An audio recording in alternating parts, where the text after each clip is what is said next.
Fitter की linear measurement की class में आप सबका स्वागत है। आज हम जो टॉपिक पढ़ने जा रहे हैं उसके अंदर लीनियर मेजरमेंट के बारे में हम जानकारी हासिल करेंगे तथा उससे संबंधित और क्या-क्या टूल हम यूज़ करते हैं उन सब के बारे में हम ज्ञान प्राप्त करेंगे। तो सबसे पहले अगर हम लीनियर मेजरमेंट के बारे में बात करें तो इसके जब भी हमें किसी जॉब को, पार्ट को या वस्तु को मेजर करना होता है, नापना होता है, तो उसका एक बिल्कुल नॉन स्टैंडर्ड है, एक ऐसा माना हुआ एक स्टैंडर्ड होता है जिसके अनुसार हम उस जॉब को, उस कार्य को मापते हैं। इसके लिए अगर हम बात करें तो इसका जो एक बेस यूनिट होता है, जो कि मीटर के द्वारा हम उसको इंगित करते हैं। ये एक सिस्टम इंटरनेशनल यूनिट है, जो मीटर में मापा जाता है। अर्थात अगर हम एसआई यूनिट की बात करें तो वो मीटर तथा उसके मल्टीपल में तथा उसके गुणाकों में जांची जाती है। तो इस प्रकार से अगर हम उसके अनुसार चलें तो हमें इस चीज़ के बारे में हम अगर देखें तो हमें ये पता चलता है कि 1 मीटर के अंदर 1000 मिलीमीटर होते हैं। 1 मीटर के अंदर 100 सेंटीमीटर हम जानते हैं। 1 सेंटीमीटर के अंदर हम 10 मिलीमीटर की बात करते हैं। अगर हम 1 मिलीमीटर में देखें तो उसके अंदर 1000 माइक्रोन की बात करते हैं। अर्थात अगर हम 1 मिलीमीटर के भाग को हम 1000 भागों में बाँट दें तो उसके 1 भाग की वैल्यू, 1 भाग का मान हम डेसिमल 001 mm या 1 माइक्रोन के नाम से जानते हैं। तो अधिकतर जो मेजरमेंट होती है, किसी भी हम माप को लेते हैं इस स्टैंडर्ड में, तो हम उसको मिलीमीटर में मापते हैं। तो लेंथ से अभिप्राय ये है कि 2 पॉइंट्स के बीच की दूरी या 2 रेखाओं के बीच की दूरी, अर्थात जो माप हम एक सीधी रेखा में लेते हैं, वो एक लीनियर मेजरमेंट कहलाता है, जिसको कि हम एसआई यूनिट में मीटर के नाम से, जैसे हमने ऊपर बात की, हम उसको मीटर के माप से जानते हैं। लेकिन अधिकतर इंजीनियरिंग प्रैक्टिस के अंदर जब हम कोई भी कार्य की डायमेंशंस देते हैं, कोई भी कार्य करते हैं या कोई भी कार्य के बारे में हम ड्राइंग्स बनाते हैं, तो उसके अंदर हम लंबाई का जो माप है, वो हम मिलीमीटर में देते हैं। जैसा कि आप देखें, इस ड्राइंग में ये दिखाया गया है कि ये एक इंस्ट्रूमेंट है, जिसके अंतर्गत उसको बिल्कुल एक बार हाइलाइट करके दिखाया गया है। उसके अंदर जो ये छोटे-छोटे भाग दिए हुए हैं, इन सभी भागों की वैल्यू 1 mm है और जब 1 mm 10 भागों के बराबर जब पहुंच जाता है, तो वहां पर 1 सेंटीमीटर, 2 सेंटीमीटर, 3 सेंटीमीटर इस तरह से वो एक इंस्ट्रूमेंट पे उसको हम जानकारी देते हैं। अब ये जरूरी नहीं कि किसी हम छोटे भाग को माप रहे हैं तो वहीं पर हम मिलीमीटर की बात करेंगे।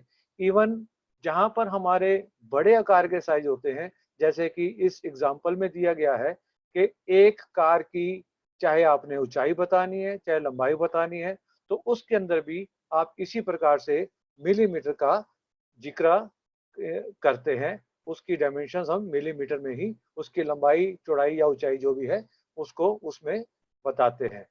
अब हम देखें तो ये जो हमारा सिस्टम था, ये एक ऐसा यूनिट था जिसे कि हम सिस्टम इंटरनेशनल के नाम से जानते हैं। परंतु एक बहुत पुराना सिस्टम जिसको हम ब्रिटिश सिस्टम के नाम से जानते हैं, जिसके द्वारा भी हम लाइन लेंथ की मेजरमेंट कर सकते हैं, उसको भी हम जानकारी उसके बारे में हासिल करना अति आवश्यक है, ताकि हम जो पुराना सिस्टम है और जो नया सिस्टम है उसके बारे में हम जानकारी प्राप्त कर सकते हैं। एक्चुअली ब्रिटिश सिस्टम, जैसा कि इसके नाम में ही है, ये ब्रिटिशर के द्वारा चलाया गया था और इसका जो बेस यूनिट है उसको हम, जो स्टैंडर्ड बेस यूनिट है उसको हम यार्ड के नाम से जानते हैं। अर्थात हिंदी में अगर देखें तो उसको हम गज के नाम से पुकारते हैं। अधिकतर कंट्रीज के अंदर, चाहे वो आज की डेट में ग्रेट ब्रिटेन ही हो, हम उसमें देखते हैं कि वहाँ पर भी आज की आज के टाइम में, आज के समय में उसको हम ऐसे यूनिट में ही कार्य करते देखते पाए जाते हैं। क्यों? क्योंकि यह उसके ब्रिटिश सिस्टम के मुकाबले अधिक आसान है। अब इसके लिए अगर हम देखें तो हमें ये लंबाई मापने के लिए हम बहुत से इंस्ट्रूमेंट का प्रयोग कर सकते हैं। वो इंस्ट्रूमेंट आपके स्टील रूल हो सकते हैं, वर्नियर कैलिपर हो सकते हैं, या इसके अतिरिक्त माइक्रोमीटर भी हो सकते हैं। परंतु आज हम जो बात करने वाले हैं वो हम स्टील रूल के बारे में बात करेंगे। अन्य आगे जाने के बाद जब और ज़्यादा जानकारी और अधिक एक्यूरेसी में काम करेंगे तो हम वर्नियर कैलिपर या माइक्रोमीटर का भी उल्लेख करेंगे। तो आज का जो विषय है उसके अंतर्गत हम स्टील रूल के बारे में बात करेंगे। तो स्टील रूल जैसे कि देखने में हम सभी जानते हैं, देखने में ये एक साधारण पुट्टे की तरह लगता है, लेकिन चूंकि ये इंजीनियरिंग के अंदर यूज किया जाता है, इसकी शुद्धता अत्यधिक होती है, इसकी ग्रेजुएशन का कुछ महत्व होता है, इसलिए इसको स्टील रूल के नाम से जाना जाता है। तो इसको इंजीनियर स्टील रूल इसका मुख्य या पूरा नाम है। जैसा कि फिगर 3 में दिखाया गया है, ये आपको इसके अंदर देखिए, ये इस एरिया को इनलार्ज करके दिखाया गया है। इसके एक और इंचेस में अर्थात ब्रिटिश सिस्टम में, दूसरी ओर मिलीमीटर सेंटीमीटर अर्थात एसआई यूनिट के अंदर इसके ऊपर मार्किंग की होती है। यह स्टेनलेस स्टील या स्प्रिंग स्टील के धातु का बना होता है तथा ये अलग अलग लंबाइयों में पाया जाता है, जैसे 150 mm, 300 mm या 600 mm। अगर हम इसकी एक्यूरेसी की बात करें तो एक्यूरेसी से अभिप्राय इससे हम कितना छोटे से छोटा साइज ले सकते हैं। तो एसआई यूनिट के हिसाब से अगर एसआई सिस्टम में बात करें तो एसआई सिस्टम के अंतर्गत इसको हम 0.5 मिलीमीटर अर्थात आधे मिलीमीटर की एक्यूरेसी में नाप सकते हैं। और उसी प्रकार से ब्रिटिश सिस्टम में 1/64 इंच अर्थात 1 इंच के अगर हम 64 बराबर भाग कर दें तो उसके एक भाग के बराबर हम उसको माप सकते हैं। अब इसकी एक्यूरेसी, इसकी परिशुद्धता नापते समय इस बात पर डिपेंड करती है कि हम उसको कितना पैरेललिज्म, कितना उसको सिधाई में हम देखते हैं। जैसे कि ये फिगर 4 के अंदर दिखाया गया है कि इसके अंतर्गत आप एक एंगल प्लेट है, उसका हम माप ले रहे हैं। उसका माप लेने के लिए हम एक स्टील रूल का प्रयोग कर रहे हैं, परंतु उस स्टील रूल को हम अगर देखेंगे तो हमें ये जो किनारा है पूरी तरह से प्रॉपर ना दिखाई पाएगा, दे पाएगा। तो उसके लिए हम एक ट्राई स्क्वायर का प्रयोग करके हम वो ट्राई स्क्वायर का किनारा तथा जिस एंगल को हम नाप रहे हैं, जिस एंगल पीस को हम नाप रहे हैं, एंगुलर पीस को, वहां से लेकर के हम ट्राई स्क्वायर तक की दूरी को माप करके हम उसको आसानी से, देखिए जैसे यहाँ पर व्यू पॉइंट भी दिखाया हुआ है, व्यू पॉइंट को हम मेजर करके हम उसका साइज नाप सकते हैं। तो जो स्टील रूल है, स्टील रूल के आपको 150 mm, 300 mm, 500 mm या 1000 mm की लंबाई में मिल सकता है। लेकिन ग्रेजुएशन इसकी ग्रेजुएशन इसकी वही रहती है, आपकी ब्रिटिश सिस्टम में 1/64 इंच की एक्यूरेसी तथा एसआई सिस्टम में 0.5 मिलीमीटर की एक्यूरेसी। ये देखिए जैसे फिगर 5 में इसकी दोनों तरफ की ग्रेजुएशन आपको दिखाई गई है। अब ये एक साधारण स्टील रूल था, लेकिन कुछ खास कार्यों के लिए जहां पर हमारा साधारण स्टील रूल कार्य नहीं कर पाता, वहां पर हमें कुछ अलग प्रकार के स्टील रूल की आवश्यकता होती है, जिसके लिए हम अन्य प्रकार के स्टील रूल या अन्य प्रकार के रूल भी प्रयोग करते हैं, जिनको हम narrow steel rule, short steel rule या full flexible steel rule with tapered end, इन नामों से जानते हैं। इसके अतिरिक्त कई अन्य प्रकार के स्टील रूल भी इंडस्ट्री में प्रयोग में लाए जाते हैं। अगर हम नैरो स्टील रूल की बात करें तो नैरो का मतलब जैसे हिंदी में हम जानते हैं संकरा होता है। तो इस सं, इस स्टील रूल की चौड़ाई स्टैंडर्ड स्टील रूल के मुकाबले कम चौड़ी होती है, अर्थात ये लगभग 5 मिलीमीटर की चौड़ाई में पाया जाता है तथा इसके ऊपर ग्रेजुएशन भी देखो की हुई है। और कम चौड़ाई होने की वजह से जहाँ पर जगह कम है, जहाँ पर छोटे साइज के सुराख हैं, या जहाँ पर आपको कीवे अर्थात चाबी घाट को नापना है, की गहराई को नापना है, या कोई ऐसा ब्लाइंड होल से अभिप्राय ऐसा सुराख जो कि आर पार ना हो, ऐसे होल की गहराई को नापना है, तो वहां पर आप ऑर्डिनरी स्टील रूल का प्रयोग ना करके इस स्टील रूल का प्रयोग करेंगे तो हमें साइज प्राप्त होगा। क्योंकि जो स्टैंडर्ड स्टील रूल होगा इसके अंदर उसका जाना संभव नहीं होगा। इसी प्रकार ये शॉर्ट स्टील रूल जैसे इसके नाम से पता चल रहा है, ये छोटे छोटे टुकड़ों में पाया जाता है और इसको एक होल्डर में पकड़कर इसको प्रयोग में लाया जाता है। जैसा कि फिगर नंबर 7 में दिखाया गया है कि एक होल्डर के अंदर आपने एक स्टील रूल की पत्ती को पकड़ा है।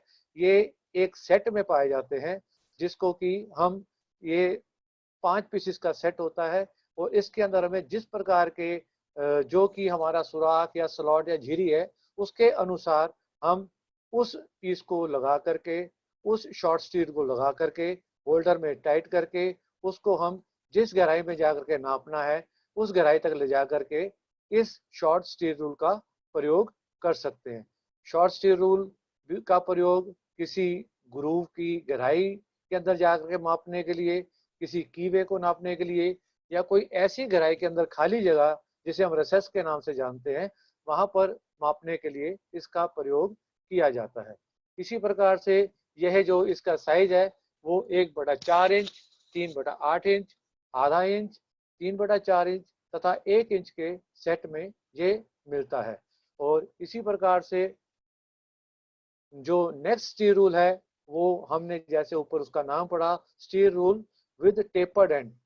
जैसे हमने बताया कि ग्रेजुएशन सेम होगी, ग्रेजुएशन इसके ऊपर भी सेम है, लेकिन इसको अगर हम देखें तो ये आगे से झुकाव की ओर है, अर्थात इसको हम कहते हैं टेपर। ये टेपर है आगे से, टेपर होने की वजह से इसका भी उसी प्रकार से हम प्रयोग कर सकते हैं कि जहाँ पर संकरी जगह है वहाँ पर हम इसको प्रयोग करके इसको यूटिलाइजेशन, इसका प्रॉपर यूज, इसका प्रॉपर प्रयोग हम ले सकते हैं। और इस प्रकार से जो ये टेपर है, टेपर 1/2 इंच की विड्थ में 2 इंच की लंबाई में मिलती है और इसके ऊपर भी ग्रेजुएशन जो है 1/8 इंच की विड्थ में किनारे तक की होती है। तो ये हम स्टील रूल के बारे में हमने जानकारी हासिल की, एक स्टैंडर्ड स्टील रूल तथा इसके अतिरिक्त narrow steel rule, short steel rule तथा full flexible steel rule with tapered end. इन स्टील रूल्स के मदद से हम अपने संकरे कार्यों में भी कार्य कर सकते हैं। क्योंकि हमें कोई भी इंस्ट्रूमेंट यूज करना है, कोई भी टूल यूज करना है, उसकी उतनी ही हिफाजत करनी है, उसको प्रॉपर मेंटेनेंस करनी है, उसकी प्रिकॉशन रखनी है। तो इसके लिए आवश्यक है कि हम स्टील रूल के बारे में भी ऐसी जानकारी हासिल करें। तो स्टील रूल के बारे में सबसे पहले हमें ये जान लेना चाहिए कि जब भी इसको प्रयोग करना है, प्रयोग करने के पश्चात इसको कभी भी हमने कटिंग टूल के साथ मिला करके नहीं रखना, ताकि इसको किसी प्रकार का कोई डैमेज ना पहुंच पाए। और उसी प्रकार से जब इसका प्रयोग हम कर लें तो इसको साफ करके इसके ऊपर एक मोबिल ऑयल की पतली सी लेयर लगा करके हम उसको प्रयोग में ले उसको प्रयोग, जब वो प्रयोग में नहीं है उसको हम निश्चित स्थान पर रख दें, ताकि जब अगली बार हम उसका प्रयोग करें तो हमें उसके ऊपर किसी प्रकार का कोई डैमेज, कोई रस्ट इत्यादि ना मिले।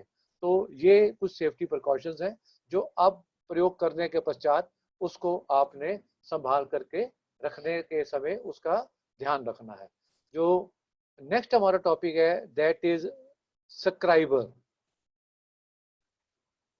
This is scriber. हम ये जानते हैं कि हमें मान लीजिए किसी कागज को, किसी गत्ते को या किसी कपड़े को किसी आकार में काटना है, किसी आकार में लाना है, तो उसके लिए हम उसके ऊपर पहले रेखाएं खींचते हैं जिस आकार को हमें प्राप्त करना है उसके अनुसार। इसी प्रकार से जब एक धातु के ऊपर कार्य करना होता है, एक धातु को किसी पार्ट का या किसी जॉब का या कोई आकार देना होता है, तो उसके ऊपर भी रेखाएं खींचना, रेखाएं अंकित करना अति आवश्यक होता है, ताकि हम एक निश्चित आकार, एक निश्चित साइज जो कि हमें ड्राइंग में दिया गया है उसके अनुसार हम अपना कार्य संपन्न कर पाए। तो इसके लिए एक स्क्राइबर बहुत ही महत्वपूर्ण टूल है, बहुत ही इम्पोर्टेंट टूल है, जिसका प्रयोग हम रेखाएं खींचने के लिए करते हैं। इस स्क्राइबर का प्रयोग हम उसी प्रकार से करते हैं जिस प्रकार से हम किसी कागज या गत्ते के ऊपर पेंसिल का करते हैं रेखाएं खींचने के लिए। तो हम इसको रेखाएं खींचने के लिए मेटल के ऊपर प्रयोग करते हैं और ये एक फिटर के द्वारा यूज किया जाता है, इसलिए हम इसको एक फिटर की पेंसिल के नाम से भी जानते हैं। यह हाई कार्बन स्टील का बना होता है, इसको आगे से शार्प किया होता है। अगर हम देखें, ये इसका एक स्टेट पॉइंट है, इसको आगे से शार्प किया होता है तथा इसके दूसरे भाग को बेंड किया होता है तथा बीच में प्रॉपर ग्रिप रखने के लिए इसको नर्लिंग किया होता है। ये हाई कार्बन स्टील का बना होता है तथा इसके जो पॉइंट्स हैं उनको हार्ड एंड टेम्पर किया होता है तथा शार्प करके इसको प्रयोग में लाया जाता है। इसके अतिरिक्त जो ये एक शेप हमें दिखाई दे रही है, इसके अतिरिक्त अन्य आकार में भी ये पाया जाता है, जिसको कि हम आगे आने वाले अध्यायों में जहां इसकी आवश्यकता होगी उसमें इसके प्रकार के बारे में पढ़ेंगे। तो इसका प्रयोग लाइनों को, रेखाओं को एक कार्य के ऊपर, एक जॉब के ऊपर, एक मेटल के ऊपर जिसको हमने एक पार्ट का रूप देना है, वहां पर रेखाएं खींचने के लिए किया जाता है। अब चूंकि ये बहुत शार्प रहता है, इसलिए ये आवश्यक है कि इसको हम अधिक सुविधाजनक या सुरक्षा के द्वारा प्रयोग करें। इसका प्रयोग कभी भी करते करते जब इसका प्रयोग ना हो तो इसको कभी भी अपने पॉकेट में या जेब में या कपड़ों के बीच में ऐसे नहीं रखना चाहिए कि कहीं अगर ध्यान हटे तो उठते बैठते ये आपको नुकसान पहुंचा सकता है, अर्थात चोट दे सकता है। इसके अतिरिक्त जब ये प्रयोग में नहीं है तो इसको संभाल के रखने के लिए ये आवश्यक है कि इसके पॉइंट्स बने रहें, सुरक्षित रहें। तो हम एक कॉर्क, जो कि एक सॉफ्ट मटेरियल होता है, उस कॉर्क को इसके पॉइंट्स के ऊपर चढ़ा करके इसको रख दें ताकि ये किसी प्रकार से दुर्घटना होने की संभावना को रोक सके। इसलिए इसके अतिरिक्त इसको ग्राइंड करते समय अगर हम इसको ग्राइंडिंग पे ग्राइंड करेंगे तो उससे बेहतर ये रहेगा कि हम इसको स्टोन के द्वारा ग्राइंड करें, जो ताकि होनिंग स्टोन के द्वारा, ताकि इसकी शार्पनेस अच्छी ढंग से बनी रहे तथा इसके अंदर सॉफ्टनेस ना आए। जो हमारा अगला टॉपिक है दैट इज डिवाइडर। ये जो डिवाइडर है ये एक देखी हुई देखा हुआ टूल सा लगता है, जैसा कि हम आज तक स्कूलों में यूज करते आए हैं। कंपास के नाम से हम इसे जानते थे। इसका प्रयोग हम किसी भी ड्राइंग शीट के ऊपर हम कोई सर्कल, कोई वृत्त, कोई चाप इत्यादि लगाने के लिए किया करते थे। अब चूंकि हम इंजीनियरिंग के बारे में पढ़ रहे हैं तो यहाँ पर भी हमें इसको प्रयोग में लाना है। जो इंजीनियरिंग लाइन में प्रयोग में लाया जाता है उसको हम डिवाइडर के नाम से जानते हैं और इसका प्रयोग भी वही है जैसा कि हम कंपास का किया करते थे, परंतु अब इसका कार्य किसी धातु के ऊपर सर्कल खींचना, आर्क खींचना तथा इसके अतिरिक्त आपने किसी रेखा को कुछ बराबर भागों में बांटना है तो उस कार्य के लिए भी इसका प्रयोग किया जाता है।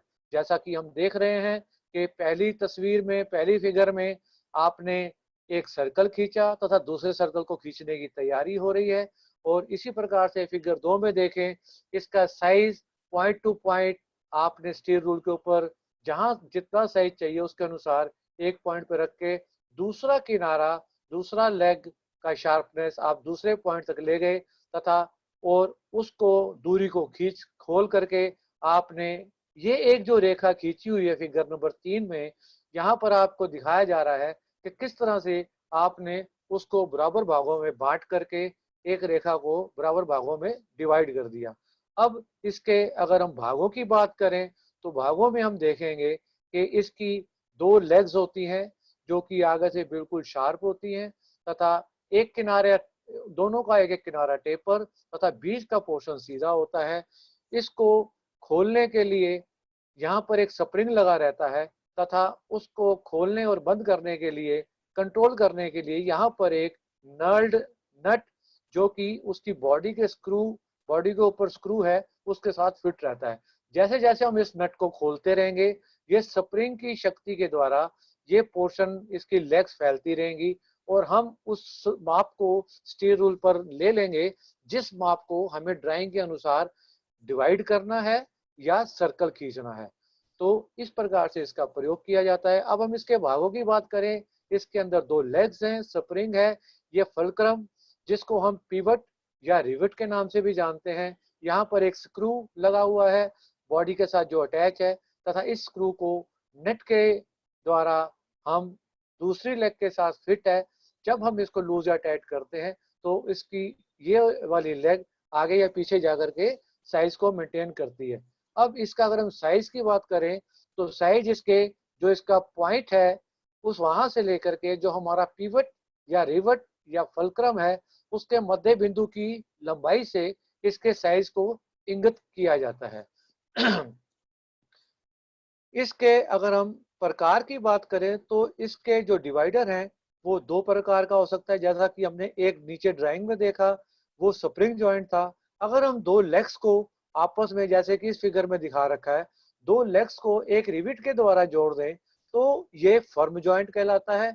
और जैसा कि हमने नीचे वाली तस्वीर में देखा, फिगर में देखा, यहाँ पर एक स्प्रिंग फिट है तो इसको स्प्रिंग जॉइंट डिवाइडर के नाम से जाना जाता है। अब इसका प्रयोग करते समय हमें क्या सुरक्षा या क्या सावधानी रखनी है, तो एक तो सबसे पहले जब भी हमने इसका प्रयोग करना है, जिस पॉइंट को हमने बिंदु मान करके उसके चारों ओर सर्कल खींचना है, वहां पर हम एक डॉट पंच के द्वारा एक हल्का सा पंचिंग कर लेना चाहिए ताकि उसका जो पॉइंट है वो वहीं पर रहे और हमारा डिवाइडर भली भांति सर्कल खींच पाए।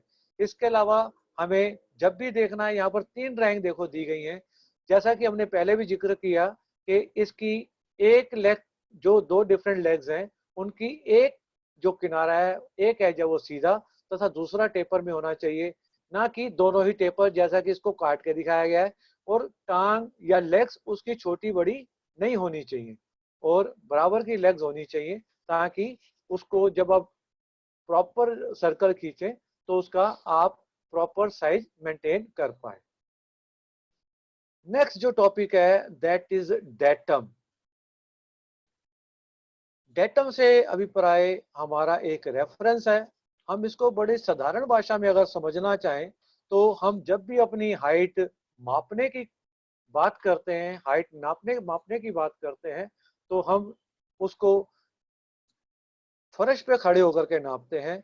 फर्श पे खड़े हो जाते हैं और हमारी ऊंचाई जहां तक जा रही है वहां तक हम अब निशान दीवार के ऊपर लगा लेते हैं।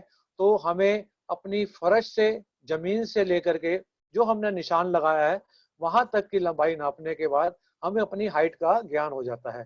ठीक उसी प्रकार जितनी भी मार्किंग की जाती है इंडस्ट्री के अंदर किसी भी कार्य को पूर्ण करने के लिए, उसका आकार, जो आकार देना है उसको प्राप्त करने के लिए उसकी ड्राइंग के अनुसार जो लेआउट तैयार की जाती है एक रफ मेटल के ऊपर, एक रॉ मेटल के ऊपर, उसको हम बिना डेटम के तैयार नहीं कर सकते। अर्थात कोई ना कोई रेफरेंस हमें देना पड़ेगा। इसको हम फिगर नंबर 1 से समझ सकते हैं। फिगर नंबर में 1 में उसने एक डेटम ये और एक डेटम ये, दो डेटम दिए हुए हैं, अर्थात एक लंबाई में और एक चौड़ाई में।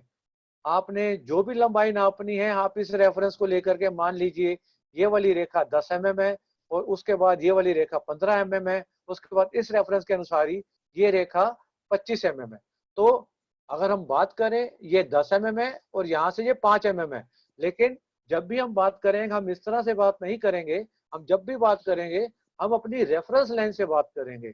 जैसा कि मैंने पहले एग्जाम्पल में बताया, यहाँ से ये 10, इस रेफरेंस से ये 15 और इस रेफरेंस से ये 25। इसी प्रकार से जब हम चौड़ाई की बात करेंगे तब भी ऐसे ही करेंगे। लेकिन कई कार्य ऐसे होते हैं जो कि राइट एंगल में नहीं होते या किसी और शेप में होते हैं या किसी सर्कुलर शेप में होते हैं, जैसा कि फिगर नंबर 2 में दिखाया गया है। तो उसके अंतर्गत हम एक सेंटर लाइन खींच लेते हैं। वो सेंटर लाइन हमारी डेटम का काम करती है। उस ऐसे कार्यों में जब भी हम मार्किंग की बात करते हैं, जब भी हम उसको कोई भी रेखाएं खींचने की बात करते हैं, तो हम उस डेटम का प्रयोग करते हैं जिसे हम सेंटर डेटम के नाम से जानते हैं। तो हमने दो प्रकार के डेटम पढ़ लिए, एक एज डेटम जो कि 90 डिग्री पर हम प्रयोग में लाते हैं और दूसरा सेंटर डेटम जो कि हम ऑड जॉब्स या सर्कुलर शेप में जॉब्स या जो राइट एंगल पे जॉब्स नहीं है, वहां पर हम सेंटर डेटम या सेंटर लाइन लगा करके प्रयोग में उसको प्रयोग में लाते हैं। तो इस प्रकार से कई प्रकार के जॉब में, जैसे ऊपर इसके अंदर एच डेटम और सेंटर डेटम लाइन दोनों का प्रयोग करके इसके अंदर दिखाया गया है। तो अब इसी प्रकार से आप जब मार्किंग करते हैं तो आप ये रॉड के ऊपर देखो मार्किंग हो रही है, रॉड के ऊपर भी मार्किंग। इसको करने के लिए अगर आपने इसके सेंटर को लगाना है तो आप इस हाइट गेज को दिखा करके आप इसका ऊपर का साइज लेकर के इसके डायमीटर के अनुसार उसको हाफ करके आप इसकी रेखाएं खींच सकते हैं। तो इसके बारे में ज्यादा विवरण जब हम इन टूल्स का प्रयोग करेंगे तब हमें उसके बारे में ज्यादा अच्छी तरह से जानकारी मिलेगी। तो इसके विषय में जो आपको अधिक ध्यान रखने वाली बात है, जब भी आप किसी ड्राइंग को लेंगे जिसके अनुसार आपके कार्य को बनाना है या कार्य को समाप्त करना है या किसी पार्ट का रूप देना है, तो उस ड्राइंग के अनुसार जो डेटम दी हुई है, जो डेटम रेफरेंस दिया है, उसी डेटम रेफरेंस को आपने अपने कार्यों में प्रयोग में लाना है। अब हम अगले टॉपिक की ओर बढ़ते हैं, दैट इज कैलिपर्स। कैलिपर्स की अगर बात करें तो हमने स्टील रूल का प्रयोग करना सीखा, लेकिन अब हम कैलिपर्स का प्रयोग करना सीखेंगे। कैलिपर्स का प्रयोग किसी भी जॉब के बाहरी साइज, अंदरूनी साइज को नापने के लिए किया जाता है। पर चूंकि अगर हम देखें यहाँ पर ये जो दिया हुआ है ये आपका आउटसाइड कैलिपर है और ये जो फिगर नंबर 2 में दिया हुआ है ये इनसाइड कैलिपर है। इनसे अगर हम देखें, हमने इनको जॉब के ऊपर स्लाइड करके, जैसे कि ये आउटसाइड साइज नापा जा रहा है, किसी मेटल की मोटाई को मापा जा रहा है, और फिगर नंबर 2 में किसी स्लॉट की चौड़ाई को मापा जा रहा है। अब इसके द्वारा हमने माप तो ले लिया, परंतु वो माप कितना है वो जानकारी लेने के लिए हमें किसी न किसी दूसरे इंस्ट्रूमेंट अर्थात स्टील रूल या किसी अन्य इंस्ट्रूमेंट वर्नियर कैलिपर की जरूरत पड़ेगी। तो इसलिए हम इसे कह सकते हैं कि ये एक डायरेक्ट मेजरिंग टूल नहीं है, यह एक इनडायरेक्ट मेजरिंग टूल है। इनडायरेक्ट मेजरिंग टूल क्यों? जैसा कि मैंने आपको पहले बताया कि इसका प्रयोग इस करने के पश्चात आपको साइज लेने के लिए किसी अन्य मेजरिंग टूल की आवश्यकता पड़ेगी, इसलिए इसको इनडायरेक्ट मेजरिंग टूल कहा जाता है।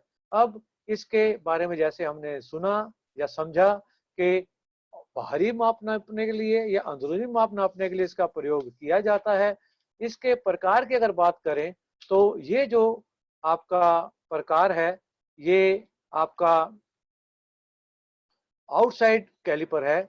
अब इसके दोनों तस्वीरों को देखें, इनमें तस्वीर में अंतर है, एक में स्प्रिंग है, एक में आपका रिविट है। तो स्प्रिंग से अभिप्राय ये है कि ये एक स्प्रिंग जॉइंट कैलिपर है और फर्म जॉइंट कैलिपर अर्थात इसकी दोनों लेग्स एक रिविट के माध्यम से बांधी हुई हैं, रिविट के माध्यम से क्लैंप की हुई हैं। परंतु अगर इनमें सुविधा की बात करें तो जब हम फर्म जॉइंट कैलिपर को खोलने की कोशिश करते हैं तो ये हमारे हाथ के प्रेशर पे ही डिपेंड करता है कि हम इसकी लेग्स कितनी खोल या बंद कर रहे हैं। तो हम इसमें फाइन एडजस्टमेंट जब करनी हो तो उसमें असुविधा होती है। परंतु चूंकि दूसरे प्रकार स्प्रिंग जॉइंट कैलिपर में यहाँ पर एक स्क्रू तथा स्प्रिंग तथा एक नट की व्यवस्था दी हुई है, तो जब हम इन तीनों का प्रयोग करके एक नट को हम जितनी मात्रा में खोल या बंद कर सकते हैं, उसी प्रकार से हम इसके लेग्स को हम फाइन एडजस्ट करके उसी के अनुसार हम खोल या बंद कर सकते हैं। इसके धातु की बात करें, ये हाई कार्बन स्टील का अधिकतर बनाया जाता है तथा इसके पॉइंट्स जो हैं, जो मेजरिंग पॉइंट्स हैं जिनको हम मापने के लिए प्रयोग में लाते हैं, वो हार्ड एंड टेम्पर की होते हैं। कई बार ये भी देखने में आया है कि ये माइल्ड स्टील के भी बनाए जाते हैं। उस कंडीशन में इनके जो मेजरिंग पॉइंट्स हैं उनको केस हार्ड किया जाता है। इन दोनों में क्या अंतर है, जब इसके बारे में हम आगे पढ़ेंगे इस विषय के बारे में, तब इसके बारे में जानकारी हासिल करेंगे। जैसे कि आउटसाइड कैलिपर है, उसी प्रकार से आपके इनसाइड कैलिपर भी फर्म जॉइंट या स्प्रिंग जॉइंट होते हैं। उसके अंदर भी ऐसा ही है कि जब आप स्प्रिंग जॉइंट का प्रयोग करते हैं तो उसका प्रयोग करना थोड़ा आसान होता है। नेक्स्ट जो हम बात करेंगे that is jenny calliper. Jenny calliper के और भी बहुत से नाम हैं, जैसे odd leg calliper, hermaphrodite calliper तथा लेग एंड पॉइंट कैलिपर। ये अन्य नामों से भी जाना जाता है, हर्मोफ्रोडाइट कैलिपर, जेनी कैलिपर या ऑड लेग कैलिपर। अब हम ऑड लेग कैलिपर की बात करते हैं। क्योंकि इसकी एक लेग ऑड है तथा दूसरी लेग सीधी है, तो इसलिए इसको ऑड लेग कैलिपर के नाम से भी जाना। नाम तीनों इसी के ही हैं चारों, लेकिन इंस्ट्रूमेंट या टूल एक ही है। तो इसका प्रयोग मार्किंग करने के लिए किया जाता है, रेखाएं खींचने के लिए किया जाता है। जैसे कि आप देखें यहाँ पर इसके अंदर एक स्क्राइबर भी फिट है, जो कि एक बिल्कुल पिन के आकार का है। तो जिसका भी आपने जितनी भी साइज की रेखा खींचनी है डेटम के अनुसार, आप ऑड लेग कैलिपर को स्टील रूल के एक किनारे पर लगाएंगे तथा उसके बिल्कुल सीध में आप जो इसके स्क्राइबर का पॉइंट है उसको एक निश्चित दूरी जितना आपको साइज चाहिए उस अनुसार इसको खोल करके, और यहाँ पर देखिए, यहाँ पर आप उसकी मदद से रेखाएं खींच सकते हैं। तो आपने जो रेखाएं खींचनी है, जैसे आपने ये डेटम तैयार किया होगा, तो ऑड लेग को, जो इसकी ऑड लेग है वो इधर लगाएंगे तथा स्क्राइबर की मदद से आप उसकी रेखाएं खींचेंगे।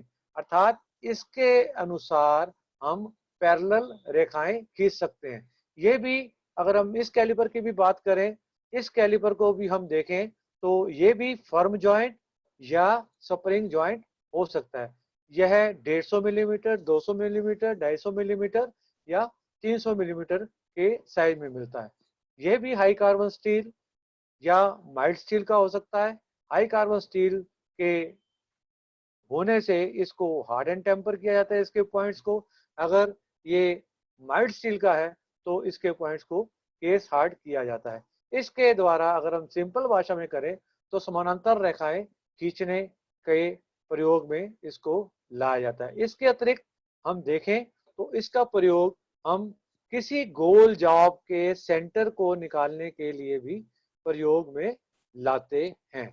तो जिस गोल जॉब का सेंटर निकालना है उसके लिए हम उस गोल जॉब को एक वाइस में पकड़ेंगे। वाइस में पकड़ने के बाद हम उसमें 4 चाप लगा देंगे अलग अलग स्थानों से। जहां 4 चापें हमारी आपस में मिलेंगी, उन 4 चापों को हम क्रॉस कर देंगे, डायगोनल खींच देंगे। तो वो जो दो डायगोनल जहां पर कटिंग करके आपस में काटेंगे एक दूसरे रेखा को, वो जो पॉइंट होगा वो उस गोल राउंड बार का सेंटर होगा। तो इसके द्वारा हम किसी राउंड रॉड बार का मध्य बिंदु या केंद्र बिंदु भी निकाल सकते हैं। इसके साथ अब हम अगले टॉपिक की तरफ चलते हैं। हमारा जो नेक्स्ट टॉपिक है दैट इज मार्किंग पंच। जैसे कि इसके नाम में ही आ रहा है मार्किंग पंच, अर्थात इसका प्रयोग मार्किंग के लिए किया जाएगा। तो पहले हम इसकी तस्वीर देख लेते हैं। ये इसकी तस्वीर है। ये एक पंच है। इसको अगर आगे का भाग देखें, ये पॉइंट है, ये बॉडी है और ये हेड है। इसके 3 भाग हैं, ये पॉइंट, ये बॉडी, ये हेड। जो बॉडी है उसको नर्लिंग की होती है। नर्लिंग करने का फायदा ये होता है कि इसको पकड़ते समय ग्रिप अच्छी आती है, अर्थात ये स्लिप नहीं होता। हेड के ऊपर चोट मार करके, हैमर के द्वारा चोट मार करके ये पॉइंट की मदद से आप एक बिंदु प्राप्त करते हैं। तो अभी हम इसको समझते हैं कि इसका प्रयोग है क्या। जैसा कि हमने अभी तक देखा कि हमने रेखाएं खींच ली। रेखाएं खींचने के बाद अगर हम बात करें, जब उन रेखाओं की मदद से हम कार्य करने लगेंगे तो चूंकि हमें उस कार्य को करने में कई बार उसको हाथ लगाने की जरूरत होगी, कई बार उठाना पड़ेगा, कई बार उसको साफ करना पड़ेगा ब्रश की मदद से, या चिप्स हटाने पड़ेंगे, तो हम ये पाएंगे कि हमारी वो रेखाएं मिटनी शुरू हो गई हैं। अर्थात वो जो जिस रेखाओं ने हमें रास्ता दिखाना था वो रेखाएं हटनी शुरू हो गई। तो हम अपनी मंजिल तक नहीं पहुंच पाएंगे। अर्थात जो शेप, जो कार्य हमने संपूर्ण करना था वो हम कार्य भली भांति संपूर्ण नहीं कर पाएंगे। तो उन रेखाओं को पक्का करने के लिए हम उन रेखाओं के ऊपर इस डॉट पंच की मदद से हम उन रेखाओं के ऊपर कुछ कुछ दूरी में पंचेस लगा देते हैं, ताकि अगर वो रेखाएं मिट भी जाएं तो वहां पर वो जो पंच है वो पंच हमारा मार्गदर्शन करते रहे। ये जो पंच लगाए जाते हैं इनको हम विटनेस मार्क्स के नाम से भी जानते हैं। तो पंच लगाने के लिए हम डॉट पंच का प्रयोग करते हैं। जो रेखाओं के ऊपर पंच लगते हैं डॉट पंच के द्वारा लगाए जाते हैं, जिसका अगर हम पॉइंट की बात करें, पॉइंट का कटिंग एंगल 30 डिग्री होता है, 30 डिग्री पॉइंट उसका होता है। और उसी प्रकार से हम देखते हैं कई बार हमें कार्य करते हुए, जैसे इस ड्राइंग में भी दिखाया हुआ है, यहाँ पर बिंदु लगा हुआ है, यहाँ पर बिंदी लगी हुई है, जो कि सेंटर पंच के द्वारा डॉट लगे हुए हैं, सेंटर पंच के द्वारा मार्किंग की हुई है। अर्थात ये सेंटर पंच से अभिप्राय आप जब करते हैं तो उससे अभिप्राय ये होता है, यहाँ पर आपने एक ड्रिल करना है, एक सुराख करना है, और वहां पर आपको सेंटर पंच लगाने की आवश्यकता होती है। सेंटर पंच और डॉट पंच में ये अंतर है कि सेंटर पंच का जो पॉइंट है वो 90 डिग्री पे होता है। अब इसको अगर हम समझने की कोशिश करें, जब हम सेंटर पंच के द्वारा हम पंचिंग करेंगे तो हम पाएंगे कि हमारा जो पंच है वो डॉट पंच के मुकाबले अधिक चौड़ा या अधिक ज्यादा दिखने लायक बना है। अधिक अधिक चौड़ाई होने की वजह से जब हम उस वहां पर ड्रिल करना चाहेंगे तो हमारा ड्रिल आसानी से उस पॉइंट पर बैठ जाएगा। अर्थात वो इधर उधर ना जा करके जो इंगित स्थान, जो उसका पर्याप्त स्थान है, वहां पर वो ड्रिलिंग करेगा। तो जहां पर ड्रिलिंग करनी होती है वहां पर हम सेंटर पंच का प्रयोग करते हैं, और जहां पर रेखाओं को पक्का करना होता है वहां पर हम डॉट पंच का प्रयोग करते हैं। इसी प्रकार से एक अन्य पंच प्रयोग में लाया जाता है, जिसको कि हम प्रिक पंच के नाम से जानते हैं। प्रिक पंच का जो कोण है वो 30 डिग्री का होता है। 30 डिग्री का कोण, उसके पॉइंट का जो कोण है वो 30 डिग्री का होता है। तो उसका प्रयोग जहां पर आपको शीट्स वगैरह में जरूरत है या बहुत हल्के मार्किंग की जरूरत है, वहां पर इसका प्रयोग किया जाता है। तो हमने इस पंच के बारे में पढ़ते हुए हमने ये समझा कि 3 प्रकार के पंच हम अधिकतर प्रयोग में लाते हैं मार्किंग करते समय। प्रिक पंच 30 डिग्री, डॉट पंच 60 डिग्री, सेंटर पंच 90 डिग्री। इसके अतिरिक्त इनके द्वारा जो पंचिंग मार्क्स आते हैं उनको हम विटनेस मार्क के नाम से जानते हैं। अब हम जो नेक्स्ट टॉपिक है दैट इज हैमर। हैमर, जिसको हम आम भाषा में हथौड़ा कह देते हैं, ये एक इंजीनियरिंग के लाइन में, मैकेनिकल लाइन में बहुत ही महत्वपूर्ण हस्त औजार है, जिसका प्रयोग चोट मारने के लिए या अन्य कार्यों जैसे पंचिंग करने के लिए भी हमने ऊपर यूज किया। किसी शीट को बेंड करना है या किसी शीट को सीधा करना है, या आपने छेनी के द्वारा कोई फालतू धातु निकालना है, तथा इसके अतिरिक्त जब आपने मेटल को पीट पीट के कोई आकार देना है अर्थात फोर्जिंग करनी है, तथा इसके अतिरिक्त मान लीजिए आपने दो शीटों को जोड़ने के लिए रिवेटिंग लगानी है, तो इन सभी कार्यों के लिए जो एक हैंड टूल प्रयोग में लाया जाता है वो हैमर होता है। तो हैमर के अगर हम पार्ट्स की बात करें तो हैमर के अंदर फेस, पिन, चीक तथा आई होल इसके मुख्य भाग होते हैं, जैसा कि ये आपको फिगर नंबर 1 में दिखाया गया है। तो फिगर नंबर 1 के अनुसार जो नंबर 1 है दैट इज फेस, जो नंबर 2 है दैट इज पिन, जो नंबर 3 है वो आपका चीक, और नंबर जो 4 है that is eye hole. Cheek, eye hole, pin तथा फेस। अब इसके अंदर अगर हम बात करें तो इसके अंदर फेस और पिन जो आपके केस हार्ड अधिकतर किए होते हैं, तथा ये दोनों ही पोर्शन, चाहे वो फेस है चाहे वो पिन है, चोट लगाने के लिए प्रयोग में लाए जाते हैं। इसको प्रयोग करने के लिए इसके साथ एक वुडन हैंडल भी प्रयोग में लाया जाता है। वुडन हैंडल इस आई होल में फिट करके उसको प्रयोग में, हैमर को स्ट्राइक करने के लिए प्रयोग में लाने में सहायक होता है। अब इसकी अगर हम प्रकार की बात करें तो प्रकार के अनुसार अगर हम इसके पिन की बात करें तो पिन में इसके अलग अलग आकार होते हैं, जैसे बॉल पिन, क्रॉस पिन और स्ट्रेट पिन। अब इनको हम देख लेते हैं, बॉल पिन कौन सा, क्रॉस पिन कौन सा तथा स्ट्रेट पिन कौन सा। ये देखे, ये जो पहला आपको दिख रहा है फिगर नंबर 2 में, दैट इज बॉल पिन। इसके अगर ऊपर के पिन के आकार को देखें, ये एक गोल आकार का, बॉल के आकार का है, that is why it is called ball pin. और नंबर 2 की बात करें तो यह क्रॉस पिन है, क्रॉस पिन। और this is number 3 straight pin.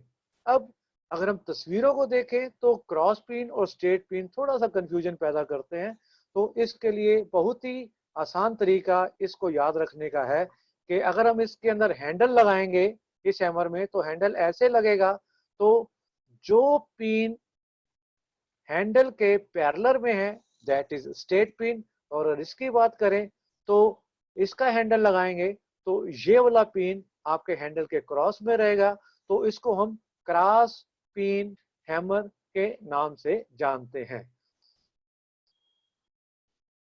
जैसा कि मैंने पहले बताया कि इसके फेस तथा पिन दोनों को हम स्ट्राइक करने के लिए, चोट लगाने के लिए प्रयोग में लाते हैं, तो ये दोनों ही केस हार्ड किए होते हैं। चीक्स, बीच का भाग, जैसे कि हमने ऊपर देखा, इसके अंदर आपका मार्किंग की होती है कि ये हैमर कितने वेट का है, अर्थात उसका भार कितना है, उसके ऊपर इसको लिखा होता है। नेक्स्ट जो आता है आई होल। आई होल की अगर बात करें, हमने होल तो सब जानते हैं, होल का मतलब सुराख। आई होल का मतलब ऐसा सुराख जो कि आंख की आकार का है।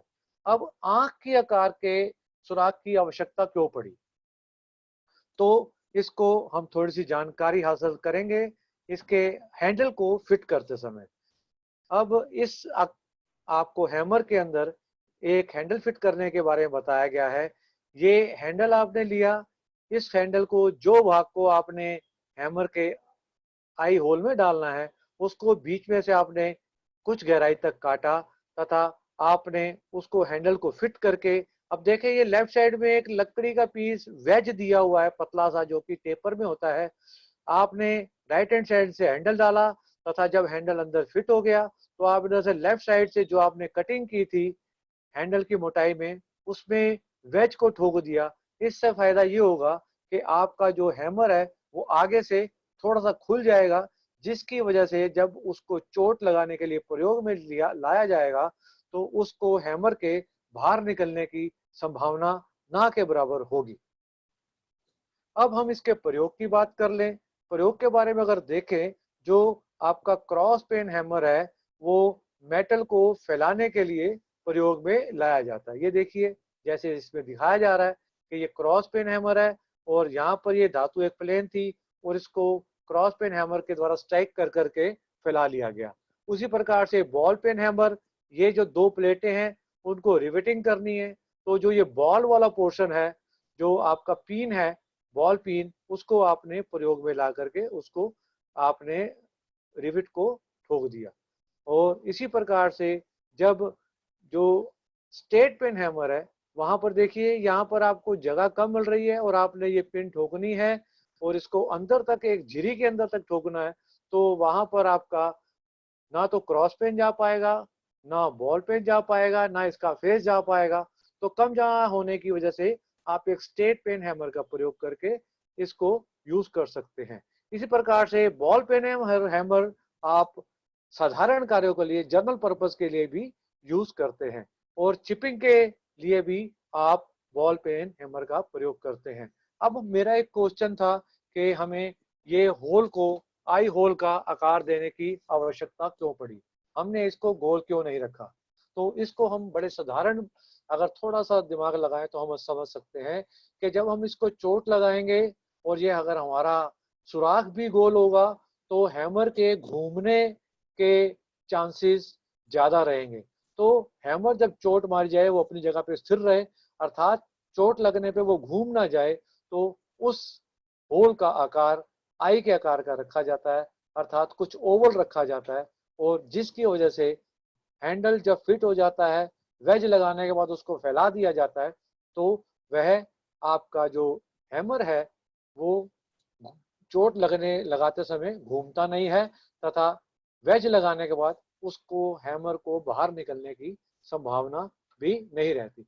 अब जो आपका हैमर है उसको स्पेसिफाई करने के लिए हम उसके वेट, उसके शेप के बारे में बात करते हैं। शेप से अभिप्राय आपका पिन कौन से आकार, कौन से शेप का प्रयोग कर रहे हैं, तथा वह कितने भार का है, अर्थात उसको किस कार्य के लिए यूज करना आपने, उस पे उसका वेट डिपेंड करेगा। तो जो इंजीनियर्स हैमर हैं वो मार्किंग पर्पस के लिए जब हम यूज करते हैं लगभग 250 ग्राम के हैमर का प्रयोग करते हैं। वैसे तो हैमर 125 ग्राम से लेकर के 750 ग्राम तक आते हैं, तथा इसके अतिरिक्त कुछ अन्य हैमर भी होते हैं जो कि इससे बड़े साइज में भी हो सकते हैं। अब हैमर को प्रयोग करने से पहले आपने सुनिश्चित क्या करना है? सुनिश्चित ये करना है कि हैमर का जो हैंडल है वो पूरी तरह से फिट है, अर्थात किसी प्रकार से ढीला नहीं है। आपने जो हैमर का चुनाव किया है उसका वेट कार्य के अनुसार है। इसके अतिरिक्त जो आपका जो हैंडल है वो कहीं से क्रैक नहीं है, यह नहीं आप चोट मारें और वो टूट जाए और कहीं ना कहीं आपको दुर्घटनाग्रस्त कर दे। और इसके अतिरिक्त उसको किसी प्रकार से ऑयल से बचा होना चाहिए, अर्थात उसमें किसी भी पोर्शन में ऑयल नहीं लगा होना चाहिए। अगर मान लीजिए उसके फेस वगैरह, फेस में या कहीं हाथे में ऑयल लगा होगा तो उसका स्लिप होने की संभावना रहेगी, या जब हम चोट मारते हुए उसके फेस या उसके पिन में तेल लगा होगा तो उसकी चोट के स्लिप होने की भी संभावना रहेगी। तो ये सब चीजों का आपने ध्यान रख करके उसका प्रयोग करना है। The next topic we are moving towards V block. तो अब हम V ब्लॉक की ओर चलते हैं। अभी हमने ऊपर एक गोल जॉब को पकड़ा था। उस गोल जॉब को पकड़ने के लिए हमने एक वाइस का यूज किया था। अगर हम देखें, उसको ध्यान से सोचें, तो जब हमने वाइस में उस जॉब को पकड़ा तो उसके जो पकड़ है उसको सिर्फ 2 पॉइंट से पकड़ा गया, अर्थात उसकी पकड़ ज्यादा मजबूत नहीं थी। ठीक है, आपने उसके ऊपर मार्किंग करनी है, वहां तक तो कोई दिक्कत नहीं है, क्योंकि आपने उसके ऊपर रेखाएं खींचनी है, आप उस पर कोई भारी कार्य नहीं कर रहे। लेकिन अगर आपने कोई भारी कार्य करना है, कोई ड्रिलिंग करनी है, कोई मिलिंग ऑपरेशन करना है, या कोई अन्य मशीनिंग ऑपरेशन करना है, और आपने गोल जॉब को बांधना है, तो उसका और अधिक मजबूती से बंधा होना अति आवश्यक है। तो उस अति आवश्यक को कार्य को करने के लिए आप जिस डिवाइस का, जिस साधन का प्रयोग करते हैं उसको हम वी ब्लॉक के नाम से जानते हैं। वी ब्लॉक, जैसे कि आप फिगर नंबर 1 या 2 में देख सकते हैं कि इसमें आपको एक वी दिखाई दे रही है और साइड में ग्रूव नजर आ रहे हैं। आपका जो फिगर 1 और फिगर 2 है उसके अंतर सिर्फ इतना है कि इसके ग्रूव जो है सिंगल सिंगल है और दूसरे वाले में ग्रूव डबल है, अर्थात 2 ग्रूव 2 ग्रूव। लेकिन अगर हम वी शेप, इसको हम आइसोमेट्रिक व्यू में देखें तो वी ब्लॉक हमें देखने में फिगर 4 की तरह नजर आता है। तो जिस भी कार्य को आपने बांधना है उस गोल जाप को आप इस वी आकार में रखेंगे, तथा उसको एक, ये इस प्रकार से, ये एक बांधने का प्रॉपर तरीका है। ये जैसे फिगर 6 में दिखाया, हम दोबारा ऊपर चलेंगे, पहले हम फिगर 6 में इसको बांधने का तरीका समझ लें, ताकि हमें जो हम पढ़े उसके बारे में सही जानकारी हम अपने दिमाग में बिठा सके। तो ये देखिए किस प्रकार से वी ब्लॉक का प्रयोग किया हुआ है। ये वी ब्लॉक है, वी वाले पोर्शन के ऊपर आपका ये रॉड बंधी हुई है, और ऊपर से ये एक क्लैंप जो कि ग्रूव में फंसाया हुआ है, दोनों तरफ ग्रूव में फंसाया हुआ है, जो ये क्लैंप है इसकी लेग्स को, तथा ऊपर से ये स्क्रू के द्वारा टाइट कर दिया गया। अब हम इसको अगर ध्यान से देखें तो हमारी पकड़ अब 3 जगह से हो गई, 2 पोर्शन वी में और एक पोर्शन आपका ये स्क्रू की मदद से। तो हम देखें हमारी ये पकड़ अब हमारी जो पहले वाली वाइस वाली पकड़ थी उससे बेहतर है, उससे ज्यादा मजबूत है, अर्थात इस प्रकार की पकड़ से जब आप कार्य को कोई मशीनिंग कर रहे हैं तो उसके हिलने की, उसके खुलने की संभावना लगभग खत्म हो जाती है। तो अब हम फिर ऊपर चलते हैं। ये हमने इस जॉब को कैसे पकड़ना है वो सीखा। अब हम इस वी ब्लॉक के बारे में थोड़ा और जानकारी हासिल करते हैं। तो ये जो वी है, इस वी को हम फ्लैंक के नाम से जानते हैं। दोनों ओर फ्लैंक दिए, ये फ्लैंक दिया हुआ है, ये भी फ्लैंक है, और जो साइड में दिए हुए हैं ये ग्रूव्स हैं। तो इनके अनुसार ही ये इसका नाम पूरा दिया जाता है कि किस प्रकार से आपने इसको डिमांड करना है या इसको स्पेसिफाई करना है। तो ये जो वी ब्लॉक है, इसके हम एंगल की बात करें, इसका एंगल 90 डिग्री होता है। हमेशा ये याद रखना है, वी ब्लॉक का एंगल 90 डिग्री होता है, तथा इसका जो पूरा ब्लॉक है वो अच्छी तरह से हाई एक्यूरेसी में, बिल्कुल प्रॉपर वे में, राइट एंगल के ऊपर सभी साइजेस को फिनिश किया होता है। तथा इसके अंदर जो ये ग्रूव है, इस ग्रूव में आप एक क्लैंप का प्रयोग करके पकड़ को बना सकते हैं। अब हम इसको देखें तो ये कितने प्रकार का होता है। BIS के अनुसार, ब्यूरो ऑफ इंडियन स्टैंडर्ड के अनुसार हम इसको 4 प्रकार में बांट सकते हैं। तो 4 प्रकार से हम कैसे बांटते हैं, हम इसको रटेंगे नहीं, हम इसको सिर्फ समझेंगे। जो पहला उसने नाम दिया single level, single groove V block. तो सिंगल लेवल का मतलब ये है, ये जो आपका वी है ये सिंगल लेवल, और ये जो ग्रूव है ये एक पेयर है, तो इसका नाम होगा single level single groove V block. तो इस प्रकार से जो नेक्स्ट है सिंगल लेवल डबल ग्रूव, तो ये फिगर 2 में ये सिंगल लेवल और ये डबल ग्रूव दिया हुआ है, तो it is called single level double groove we block. जो नेक्स्ट है double level single groove V block. Double level का मतलब ये है कि उसके दोनों ओर वी आ जाएगा, दोनों तरफ फ्लैंक आ जाएंगे, जैसे कि इस प्रकार के फिगर नंबर 4 में देखिए, इधर भी वी है, इधर भी वी है, दोनों तरफ वी है।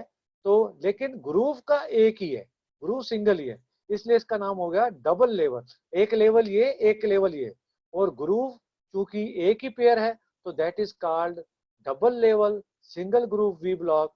तो हम जो ये वी है इसको हम लेवल का नाम दे दें, और जो ग्रूव है उसको हम ग्रूव ही नाम से समझें, तो हमें ये बिल्कुल क्लियर हो जाएगा कि हम कौन सा वी ब्लॉक प्रयोग में ला रहे हैं। जो नेक्स्ट वन है that is matched pair V block. कई बार हम देखते हैं कि जैसे हमने एक गोल जाप को अभी पकड़ा था और उसके अंदर हमने दिखाया था कि हम एक गोल जाप का प्रयोग किस प्रकार से करते हैं वी ब्लॉक में पकड़ने के लिए। कई बार हम देखते हैं कि हमारी जो रॉड होती है वो लंबी होती है, और हमारे वी ब्लॉक का साइज की कुछ लिमिट है, उस लिमिट तक ही वो पाए जाते हैं, उसके बारे में भी हम पढ़ेंगे। तो उस लिमिट तक ही पाए जाते हैं। तो अगर हमें गोल रॉड जो कि हमारे अनुसार ज्यादा लंबी है उसको अगर पकड़ना हो तो कैसे पकड़ेंगे। तो उसको पकड़ने के लिए हम मैच्ड पेयर वी ब्लॉक का प्रयोग करते हैं। अर्थात जैसे कि इसके नाम में ही पता चल रहा है, ये एक पेयर में मिलते हैं, मैच्ड पेयर है। अर्थात अगर हम एक साधारण भाषा में कहें तो ये जुड़वा है, ये दोनों एक जैसे हैं, इनकी स्पेसिफिकेशन सेम है, इनका साइज सेम है। ये क्योंकि पेयर में है, मैच्ड पेयर है, अर्थात ये दोनों को मैच किया हुआ है, तो रॉड की लंबाई के अनुसार आप एक किनारे पर एक वी ब्लॉक तथा दूसरा किनारे पर दूसरा वी ब्लॉक प्रयोग में ला करके इसको प्रयोग में मशीनिंग के लिए ला सकते हैं। तो इस प्रकार से किसी प्रकार से आपने लंबी रॉड को या लंबी राउंड बार को बांधना है तो उसको हम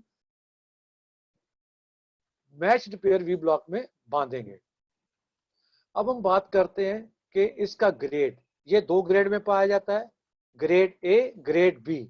जो ग्रेड ए होता है उसका साइज 100 मिलीमीटर की लंबाई तक पाया जाता है, परंतु ये बहुत ही हाई क्वालिटी स्टील का बनाया जाता है तथा बहुत अधिक शुद्धता वाले कार्यों में इसका प्रयोग किया जाता है। Grade B V block, grade B V block जो 300 की लंबाई तक पाया जाता है, और ये साधारण कार्यों के लिए, साधारण मशीनिंग शॉप में या मशीनिंग कार्यों के लिए इसका प्रयोग किया जाता है, तथा यह ए ग्रेड वी ब्लॉक के मुकाबले कुछ कम एक्यूरेट होता है। उतना तो नहीं होता, लेकिन उसके मुकाबले कुछ कम होता है। तो साधारण कार्यों के लिए जो मशीनिंग में आपने प्रयोग करना है, और उसके लिए हम ग्रेड वी ब्लॉक का यूज करते हैं। इसके अलावा जैसे कि हमने देखा, इसको जॉब को पकड़ने के लिए इसके साथ एक हमें यू क्लैंप की आवश्यकता भी पड़ती है। अब हम इसको स्पेसिफाइड करना है, तो स्पेसिफाइड करने के लिए हमें जरूरी है कि हम इसका एक नॉमिनल साइज अर्थात उसकी लंबाई के बारे में बताएं, उसके मिनिमम और मैक्सिमम डायमीटर, कितनी मिनिमम डायमीटर कितना मैक्सिमम डायमीटर हमें जॉब को पकड़ना है उसके बारे में बताएं, तथा इसके अतिरिक्त हम उसके ग्रेड के बारे में बताएं कि हमें ग्रेड ए चाहिए या ग्रेड बी चाहिए। ये सभी चीजें बताना British BIS bureau of Indian standard के अनुसार अति आवश्यक है। तो वी ब्लॉक के बारे में हमने ये जानकारी हासिल की, और इसी प्रकार से ये एक एग्जांपल दिया गया है जिसके अंदर A50 millimetre long V block capable of clamping workpiece 50 से 40 mm डायमीटर। तो ये एक एग्जांपल से समझाया गया है कि आपने किस तरह से आपने एक वी ब्लॉक को, जब आपकी ये रिक्वायरमेंट है, तो उसको आप कैसे स्पेसिफाई करके उसको आप डिमांड करेंगे। अब इसकी केयर एंड मेंटेनेंस क्या करनी है, इसको जब भी प्रयोग में लाना है, प्रयोग लाने से पहले तथा प्रयोग लाने के पश्चात इसको अच्छी प्रकार से साफ करना है। और आपने जब भी वी ब्लॉक का यूज करना है, तो आपको ये पता होना चाहिए कि आपको किस साइज का वी ब्लॉक यूज करना है। वो डिपेंड करेगा कि आप कौन से साइज का जॉब प्रयोग में ला रहे हैं, किस कार्य के लिए आपको वी ब्लॉक की आवश्यकता है। इसके अतिरिक्त जब कार्य समाप्त हो जाए, संपन्न हो जाए, तो उसको अच्छी प्रकार से साफ करने के पश्चात उस पर एक मोबिलाइल की पतली सी फिल्म या लेयर लगा करके उपयुक्त स्थान पर रख देना चाहिए। तो वी ब्लॉक के बारे में आपने ये जानकारी अभी प्राप्त की। अब हम जो नेक्स्ट हम जो टॉपिक है उसमें जा रहे हैं, that is marking of table. Marking of table, जैसे कि हमने ऊपर पढ़ा कि हमें मार्किंग करनी है। मार्किंग करने के लिए हमें कुछ ना कुछ रेफरेंस चाहिए, कुछ ना कुछ रेफरेंस चाहिए। तो वो रेफरेंस के लिए हम जो प्रयोग में लाते हैं, that is marking of table. तो जैसे कि हमने ऊपर पढ़ा कि मार्किंग ऑफ करनी है अर्थात लेआउट तैयार करना है, अर्थात हमें रेखाएं खींचनी है। वो रेखाएं डिपेंड करेंगी हमें क्या ड्राइंग दी गई है, हमें क्या पार्ट बनाना है, क्या कंपोनेंट बनाना है। तो उसके लिए हमें ड्राइंग की आवश्यकता है, और ड्राइंग के अनुसार हमें मार्किंग ऑफ या लेआउट जॉब के ऊपर, उस मेटल के ऊपर तैयार करनी है, ताकि हम अपने कार्य को एक निश्चित जो साइज, जो शेप दी हुई है उसके अनुसार तैयार कर सके। तो हमने विटनेस मार्क्स भी लगाए। तो उन मार्क्स को लगाने के लिए हमने जैसे कि सरफेस के ऊपर पंचिंग के द्वारा, डॉट पंच के द्वारा मार्किंग की, और जहां आवश्यकता थी वहां पर हमने सेंटर पंच भी लगाया। तो मार्किंग ऑफ टेबल ये दी हुई है। इसके अंदर जो मार्किंग ऑफ टेबल है, वो जो टेबल है वो एक रेफरेंस का काम करती है, एक डेटम का काम करती है। अर्थात जिस कार्य के ऊपर भी हमने मार्किंग करनी है, जैसे हमने एग्जांपल लिया था, हमें अपनी हाइट नापनी है तो हमें फर्श का प्रयोग करना पड़ता है। इसी प्रकार से अगर हमें किसी कार्य के ऊपर मार्किंग करनी है, उसको एक रेफरेंस देना है, तो उसको एक डेटम देना है, उसके लिए हमें एक डेटम की आवश्यकता होती है जो कि हमें मार्किंग ऑफ टेबल देती है। मार्किंग ऑफ टेबल एक बहुत ही मजबूती के द्वारा बना हुआ टेबल है, जो कि बहुत ही अत्यधिक एक्यूरेसी में फिनिश किया होता है, और इसके एजिस, इसके जो किनारे हैं, उनको 90 डिग्री एंगल पर अधिक शुद्धता के साथ फिनिश किया होता है। जो मार्किंग टेबल है वो अधिकतर कास्ट आयरन या ग्रेनाइट का भी पाया जाता है, और ये कार्य के अनुसार जैसे किसी वर्कशॉप की रिक्वायरमेंट होती है, उस वर्कशॉप की रिक्वायरमेंट के अनुसार इस ये अलग अलग प्रकार के साइजेस में पाया जाता है। और इन टेबल्स का प्रयोग हम जो इंस्ट्रूमेंट है, मेजरिंग इंस्ट्रूमेंट है, उनको सेट करने के लिए, या साइज को चेक करने के लिए, या किसी समतलता को चेक करने के लिए, या पैरेललिज्म को चेक करने के लिए, समानांतर पैरेललिज्म को चेक करने के लिए या कोणों को चेक करने के लिए, इसका समानांतरता को चेक करने के लिए इसका प्रयोग करते हैं। तो लेकिन इतना एक्यूरेसी वाला अगर हमारा टेबल है तो हमारी ये भी जिम्मेवारी बन जाती है कि हम उसको उतना ही संभाल करके भी रखें। तो उसको संभाल के रखने के लिए, उसकी संभाल करने के लिए, उसके लिए जरूरी है कि हम उसकी केयर एंड मेंटेनेंस जो बताए हुए दिशा निर्देश हैं उस अनुसार करें।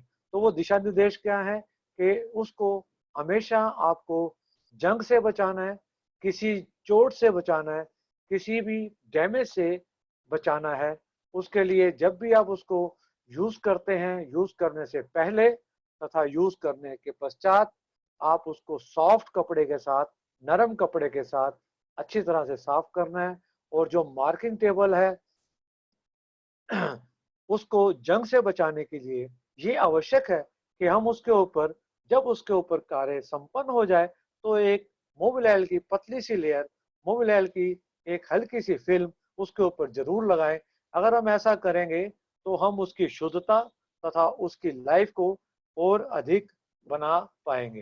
तो ये जो आज का टॉपिक था ये लीनियर मेजरमेंट का था। हमने इसके बारे में, लीनियर मेजरमेंट के बारे में तथा उसके द्वारा जो सहायक टूल हैं जो हमें मार्किंग के लिए या लीनियर मेजरमेंट के लिए आवश्यक है, वो हमने जानकारी हासिल की। इसके अतिरिक्त आपसे ये अनुरोध है कि आपको जो ये पीडीएफ है उसको आप अच्छे ढंग से पढ़ें। इसके अंदर बहुत अच्छी सिंपल भाषा के अंदर जानकारी है। आप उसको जब पढ़ेंगे तो पढ़ने के पश्चात जो ये लेक्चर है इसको आप बिल्कुल यथार्थ रूप दे पाएंगे और अच्छे प्रकार से समझ पाएंगे। मैं धन्यवाद करता हूँ निमिका, जिसने मुझे ये मौका दिया कि मैं आपके सामने अपने कुछ लीनियर मेजरमेंट के बारे में जानकारी जो मुझे थोड़ी बहुत है वो आपके साथ शेयर कर सकूं। एक बार फिर धन्यवाद के साथ फिर मुलाकात होगी। धन्यवाद। Thank you very much. God bless you all. धन्यवाद सर, आपका निम्मी की तरफ से बहुत बहुत धन्यवाद कि आपने ये